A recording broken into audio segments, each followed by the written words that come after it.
अस्सलाम वालेकुम। SM news के साथ मैं हूं अहमद नदीम। खबरों का सिलसिला बढ़ाते हुए खबर शामिल करते हैं कराची से। भारतीय टेनिस स्टार और कौमी क्रिकेट शोएब मलिक की अहलिया सानिया मिर्जा कराची पहुंच गई। इसी हवाले से मज़ीद तफसीलात जानते हैं ब्यूरो चीफ जुल्फ़िकार अली से। जी जुल्फ़िकार, आगाह कीजिएगा। जी बिल्कुल, ज़राए का कहना है कि Sania Mirza Pakistan super league PSL 2020 में शोएब मलिक की हौसला अफजाई के लिए पाकिस्तान आई हैं।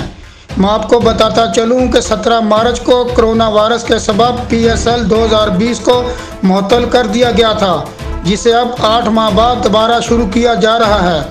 पाकिस्तान सुपर लीग के प्लेऑफ और फाइनल कराची में 14, 15 और 17 नवंबर को होंगे, जिसके लिए मुल्की और गैर मुल्की खिलाड़ी पाकिस्तान पहुंचना शुरू हो गए हैं। कौमी टीम के साबिक़ कप्तान और ऑलराउंडर शोएब मलिक PSL 2020 में पेशावर ज़ल्मी की नुमाइंदगी कर रहे हैं। शोएब मलिक गुज़श्ता माह ही कौमी T20 कप के दौरान T20 क्रिकेट में 10,000 रन बनाकर यह संगे मील अबूर करने वाले पहले पाकिस्तानी और दुनिया के तीसरे बल्लेबाज बन गए हैं। जी बहुत शुक्रिया जुल्फ़िकार, तफसीलात से आगाह करने के लिए।